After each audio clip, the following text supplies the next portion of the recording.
Hi church. Have you managed to have a good Christmas with some or all of your family? I don't know about you, but I find this time between Christmas and New Year a welcome break, a time when I can just contemplate on the gifts that I've had and tidy up the house and start writing those thank you letters. Did you get everything on your Christmas list? Now, some of the presents that I receive are interesting. I've had gifts that I can share, gifts that are well-meaning, gifts that are very practical, and then those beautiful gifts, those tokens of love, particularly from the grandchildren. And it's kind of random ones that I find that stick in my memory. I don't know about you. And it reminds me of a time when I gave my friend their son, he's 3 years old, I gave him a computer mouse for Christmas. Now, I thought that the parents would press a button on their computer and this mouse would run around the room and entertain the 3-year-old for hours. And it was only recently when this memory came back, that I realised the complete inappropriateness and daftness of this present that I sent. And I'm actually quite embarrassed about it. And 18 years on, maybe now he could find it quite useful. And it was interesting that the parents very gently, after that giving of that present, suggested that we perhaps didn't give our respective children presents anymore. But my heart was there, and I just didn't know that a mouse wasn't actually a little real mouse. But hey, there you go. I have actually grown in my ability to use a computer since then. But you know, there is a truth, a great truth, and that is that our Father in heaven always gives us good gifts. They might be unexpected at times, but in my experience, they're never random or inappropriate. And listen to this from James chapter 1, verse 7. Every good gift and every perfect gift is from above, coming down from the Father of lights, with whom there is no variation or shadow due to change. Isn't that amazing? Now, we can enjoy his presence, we can enjoy the warmth of his love, and that's a constant gift to be appreciated. The joy of answered prayer and unexpected blessings, what a gift.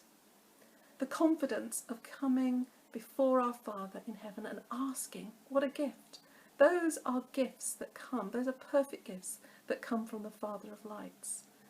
And I want to read to you from the book of Matthew. Let's go back to that and listen to what it says about asking for God, asking for things from God. It says here, and this is chapter 7, verse 7 to 11. Ask and it will be given to you. Seek and you will find. Knock and it will be opened to you.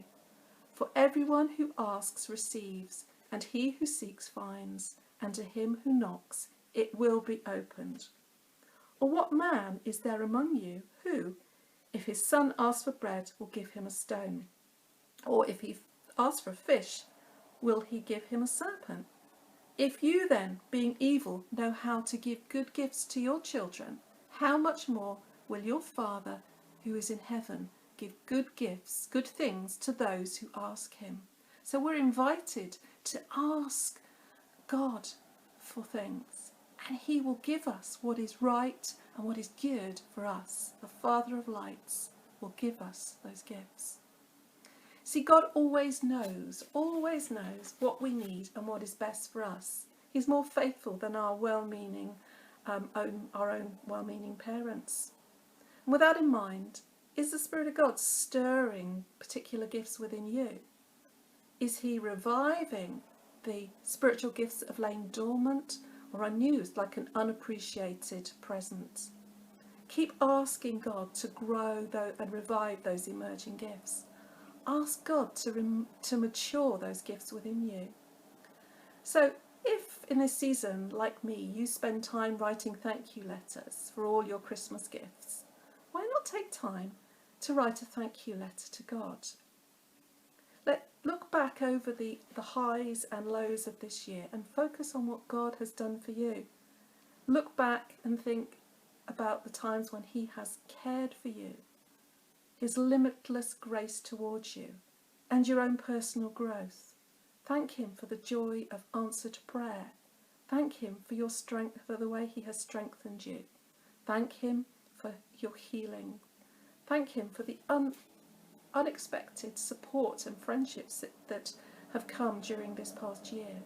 Thank him for practical blessings. The gift of our church. Thank him for the gift of our church and all that goes on behind the scenes that you may not be aware of. But you know, there's something really quite amazing when you take time to thank God, when you write this letter, or you just pray your thanks. But I'm thinking, as you write things down, as you write that letter of gratitude, something shifts within your spirit. Your faith rises, and you can look forward to the new year with a grateful and expectant and faith-filled heart, knowing that every good gift is from above, coming from the Father of lights. And above all, our hearts will overflow with joy and gratitude, because the greatest gift of all is Jesus Christ. Amen.